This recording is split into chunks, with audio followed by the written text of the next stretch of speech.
Salut à tous, it's Marie from justfrenchit.com. Bienvenue dans Vendredi Vocabulary, where every week we are looking at 5 to 10 French sentences. And this week we are going to translate together 5 English expressions into French. Peachy. It's such a cute word, and as a French native I had a hard time at first understanding what it means, because the English expression peachy seems to have two meanings, right? And they contradict each other. But then I realized it's not that there is two meanings, it's just that the word is often used sarcastically. And it is that characteristic that is important here, more than the fact that peachy is a cute word and refers to a peach. So in French you can use génial, but only as is and not as adjectives if you want to be sarcastic. So let's take an example. On est invité chez mes parents. Génial.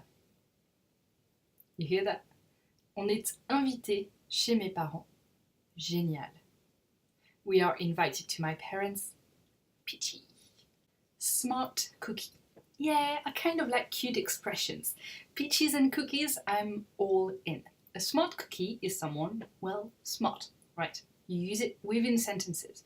He's such a smart cookie. What a smart cookie. But in French it's actually kind of hard to find an equivalent, because if you go towards intelligent, which means smart, it doesn't quite cut it. You're missing the fun part of the smart cookie expression.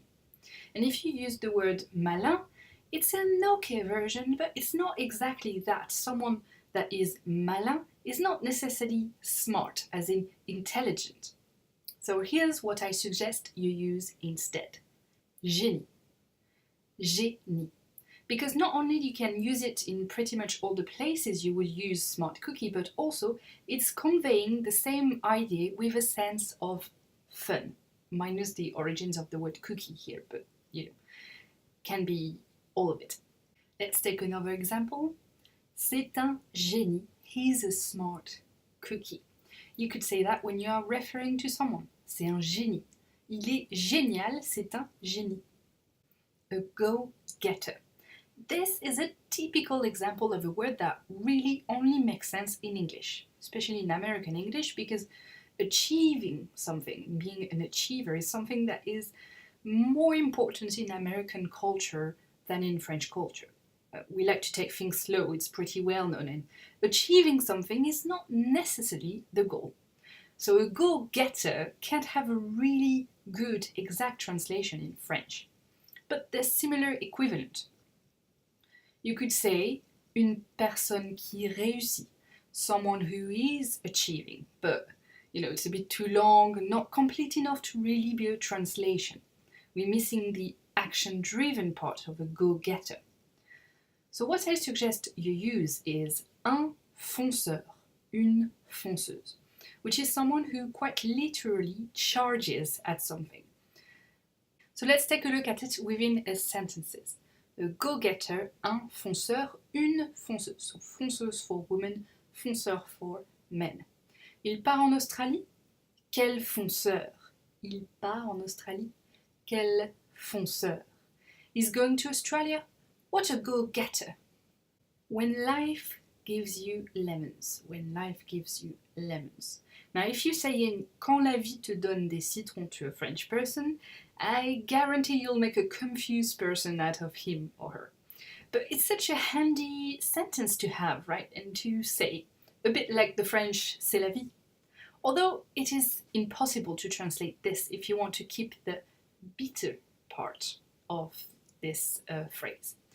The only equivalent I could think about is a French proverb, and this is it. Contre mauvaise fortune, bon cœur. Contre mauvaise fortune, bon cœur. It literally means against bad luck, good heart. Have a good heart against bad luck. It's not as used as when life gives you lemon, though. You down? One of the particularities of the English language that I love is the use of small words like down, out, off, up. It makes the language alive, but it also makes it super tricky to translate, especially in France, as we don't have those. We have specific words. You down is short, to the point, and does not come with details, but in fact you could add details in a sentence. You down for a cinema tonight, for example. So in French we also need to use or to find a short term. And the best I could think about is partant. Literally it means leaving or keen. Partant. You can use it within sentences or on its own. So, partant or partant pour un cinéma ce soir? Partant pour un cinéma ce soir? You down for a cinema tonight? Would you like more videos like this? Do you have a specific request? Tell me in the comments. Leave me a comment with expression you'd like me to translate or topics you want me to cover, and I promise I will. If you like this video, please give it a thumbs up, subscribe to the channel for more content like this, and I'll see you next week for another video on Just French It.